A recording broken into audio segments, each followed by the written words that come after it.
ಕನ್ನಡದಲ್ಲಿ ಕಡ್ಡಾಯ ನಾಮಫಲಕ ಹಾಗೂ ಕನ್ನಡಿಗರಿಗೆ ಉದ್ಯೋಗದಲ್ಲಿ ಮೀಸಲಾತಿಯನ್ನು ಒತ್ತಾಯಿಸಿ ವೀರ ಕನ್ನಡಿಗ ಹನುಮಂತರಾಯಪ್ಪ ಅವರ ಮುಂದಾಳತ್ವದಲ್ಲಿ ಮೈಸೂರಿನ ಮುಖ್ಯ ಬೀದಿಗಳಲ್ಲಿ ಬೃಹತ್ ಕನ್ನಡಿಗ ಜಾಥಾವನ್ನು ಹಮ್ಮಿಕೊಳ್ಳಲಾಗಿತ್ತು.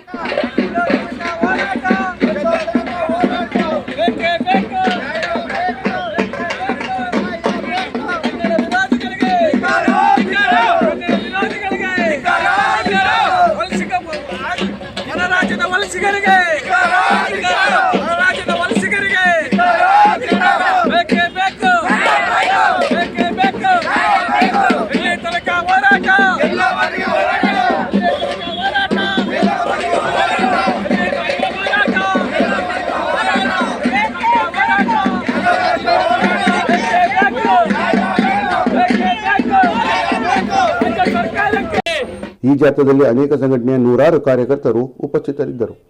ಕೇವಲ ಇದು ಸಾಂಕೇತಿಕ. ಇಡೀ ರಾಜ್ಯದಲ್ಲಿ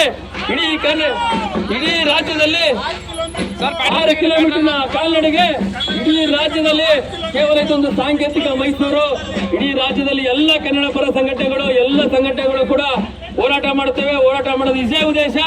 ಕನ್ನಡಿಗರಿಗೆ ಕೆಲಸ ಕೊಡಿ. ಯಾವುದೇ ರೀತಿಯಂತ ಬ್ಯಾಂಕ್ಗಳಾಗಿರ್ಬೋದು, ಮೈಕ್ರೋ ಫೈನಾನ್ಸ್ಗಳಾಗಿರ್ಬೋದು, ಯಾವುದೇ ರೀತಿಯಂತ ಉದ್ಯೋಗ ಅವಕಾಶ ಇದ್ರು ಮೊದಲು ಕನ್ನಡ ಕೊಡಿ. ಅದರಲ್ಲೂ ನಮ್ಮ ಕನ್ನಡದ ಹೆಣ್ಮಕ್ಳಿಗೆ ಮೊದಲು ಕೊಡಿ. ನೀವು ಕನ್ನಡದ ಹೆಣ್ಮಕ್ಳಿಗೆ ಮೊದಲು ಕನ್ನಡದ ಒಂದು ಇರುವಂತ ಕರ್ನಾಟಕದಲ್ಲಿರುವಂತ ಹೆಣ್ಮಕ್ಳಿಗೆ ಕೆಲಸ